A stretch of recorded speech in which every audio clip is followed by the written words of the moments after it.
Praise the Lord. दोस्तों, आप सबका एक बार फिर से स्वागत है मेरे यूट्यूब चैनल सामर्थ्य वचन में।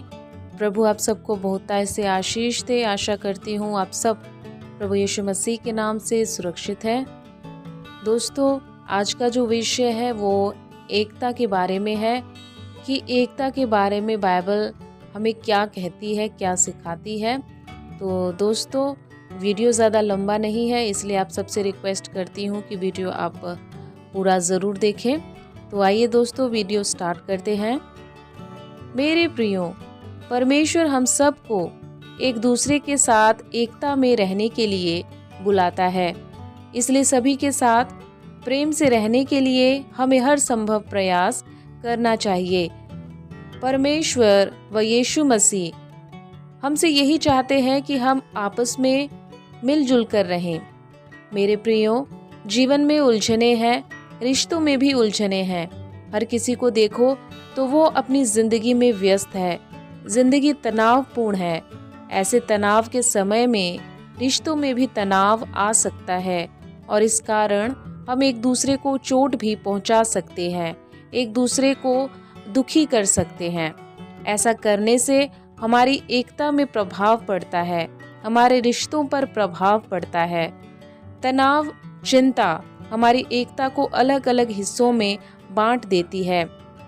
आपने निश्चय किया होगा कि हम अपने लोगों के साथ अर्थात मसीही लोगों के साथ एकता में रहेंगे, एकजुट होकर रहेंगे, लेकिन आपके जीवन में कुछ ऐसा हो जाता है कि जिस कारण आप एकता में नहीं रह पाते।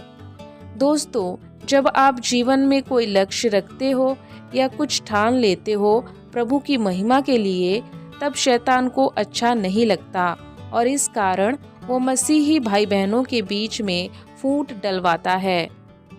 दोस्तों, शैतान का लक्ष्य है हमारी एकता को नष्ट करना। यीशु हमसे क्या चाहता है कि हम दयालु बने, नम्र बने, धैर्य रखें, एक दूसरे से प्रेम रखें, सब मिलजुल कर रहें। लेकिन मेरे प्रियो, शैतान को ये बिल्कुल भी पसंद नहीं है। वो कभी भी नहीं चाहेगा कि यीशु मसीह पर विश्वास करने वाले लोग में ये सब बातें हों, क्योंकि उसको डर है कि इनमें अगर ऐसी ही एकता बनी रही तो यीशु मसीह पर सब विश्वास करने लगेंगे, जो कि शैतान को बिल्कुल भी अच्छा नहीं लगेगा। दोस्तों, हम मसीही लोगों में एकता बहुत ज़रूरी है और इसकी शुरुआत हमें अपनी मंडली से करनी होगी। अपनी कलीसिया के हर एक विश्वासी के साथ मिलजुल कर रहना होगा। आपस में एक दूसरे के लिए प्रार्थना करना होगा, एक दूसरे की गलतियों को माफ करना होगा। ये सब कुछ तभी संभव है जब हम में एकता होगी। बाइबल की कुछ आयतें हैं जो हमें एकता के बारे में, मिलजुल कर रहने के बारे में बताती है। पहला वचन है पहला कुरिन्थियों अध्याय 12 और 13 वचन। लिखा है, जिस प्रकार एक देह के अनेक अंग होते हुए भी उसके सभी अंग मिलकर एक देह बनते हैं, उसी प्रकार मसीह भी है, क्योंकि हम सबको एक ही आत्मा के द्वारा एक देह होने के लिए बपतिस्मा दिया गया। क्या यहूदी हो, क्या यूनानी, क्या दास हो, क्या स्वतंत्रता, और हम सबको एक ही आत्मा पिलाया गया। रोमियो 12:4 में लिखा है, क्योंकि जैसे हम में से हर एक देह तो एक है, परंतु सब अंगों का काम एक जैसा नहीं है। रोमियो 12:16।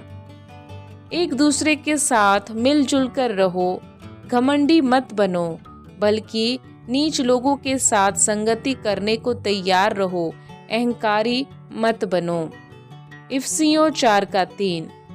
मेल के बंधन में आत्मा की एकता रखने का यत्न करो। इफिसियों 4:1 और 2 में पौलुस कहता है, जिस बुलाहट से तुम बुलाए गए थे उसके योग्य चाल चलो, अर्थात सारी दीनता, नम्रता और धीरज धरकर प्रेम से एक दूसरे की सह लो। पहला यूहन्ना 4:12। परमेश्वर को कभी किसी ने नहीं देखा। यदि हम आपस में प्रेम रखें तो परमेश्वर हम में बना रहता है और उसका प्रेम हम में सिद्ध हो गया है। पहला यूहन्ना 4:21 उससे हमें ये आज्ञा मिली है कि जो कोई परमेश्वर से प्रेम रखता है वह अपने भाई से भी प्रेम रखे। पहला पत्रस 3:8 और 9 वचन में लिखा है, अतः सब के सब एक मन और कृपामय और भाईचारे की प्रीति रखने वाले और करुणामय और नम्र बनो। बुराई के बदले बुराई मत करो और ना गाली के बदले गाली दो, पर इसके विपरीत आशीष ही दो, क्योंकि तुम आशीष के वारिस होने के लिए बुलाए गए हो। भजन संहिता 133:1। देखो, ये क्या ही भली और मनोहर बात है, परमेश्वर के लोग आपस में मिलजुल कर रहे। फिलिपियों 2:2। एक मन रहो और एक ही प्रेम, एक ही चित्त और एक ही मनसा रखो। और आखिरी वचन है यूहन्ना रचित सुसमाचार अध्याय 13 उसका 35 वचन। यदि आपस में प्रेम रखोगे तो इसी से सब जानेंगे कि तुम मेरे चेले हो। प्रभु इस वीडियो द्वारा और इन वाक्यों द्वारा आप सबको आशीष दे। आमीन।